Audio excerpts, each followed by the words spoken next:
Hey guys, welcome to Crypto News, your daily source of info. Before we start this video, let me remind you that I am not a financial advisor. Remember to always do your own research before investing in an asset. Now let's begin.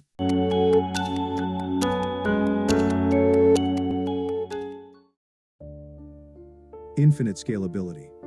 Ever wondered about the meaning behind DEFINITY? It's decentralized infinity. It's named that way because the internet computer is designed to scale infinitely.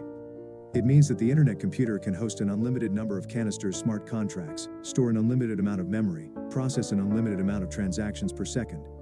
In simple words, internet computer is designed to host even large-scale social media platforms in a fully decentralized way. There are two types of widely used approaches to improve the scalability of a system. One, vertical scaling, and two, horizontal scaling. Vertical scaling means adding more CPU, RAM, and disk to a single computer. Horizontal scaling means adding more computers to the system. There is a limit to vertical scaling. But with horizontal scaling, one can achieve unlimited scalability. Internet computer is one of the first blockchains to successfully use horizontal scaling. The nodes in the internet computer are divided into subnets, each containing a few dozen nodes. The set of nodes in a subnet together maintain one blockchain. Each subnet can host thousands of canisters and process messages received by those canisters. Each subnet has a limited capacity in terms of the number of canisters, a few thousand, amount of storage, hundreds of GBs, and bandwidth, a few hundred transactions per second. But as more subnets are added to the internet computer, its overall capacity increases proportionately. There is no limit on the number of subnets that can be added. Another crucial design aspect that is a prerequisite for limitless scaling is the inter-subnet communication of canisters. A canister of a subnet can send asynchronous messages to any canister on any other subnet. XNet messages are ingested by the receiving subnet's consensus layer, and their integrity is validated based on the sending subnet's threshold signature, another application of chain key cryptography. This architecture of XNet messaging leads to a loose coupling of the subnets that does not require a central component such as a shard chain as used in other blockchains with multiple shards that would create a bottleneck when scaling out. Therefore, newly added subnets can immediately send and receive XNet messages to any other subnet, and an increasing number of subnets does not hit a natural bottleneck as in other more simplistic architectures. The internet computer is divided into subnets. Each subnet hosts many canisters. One of the subnets hosts network nervous system canisters. Creating a new subnet has two steps.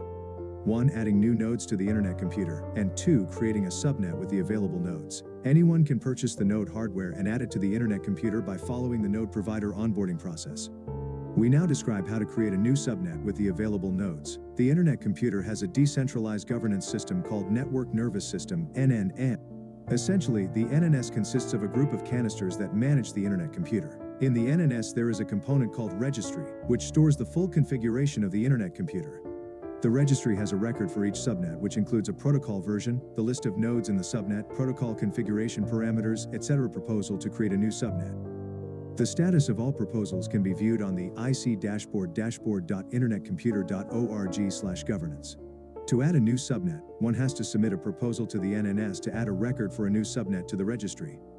The proposal consists of the list of nodes to be included in the new subnet. The proposal can be voted on by anyone who staked their ICP tokens.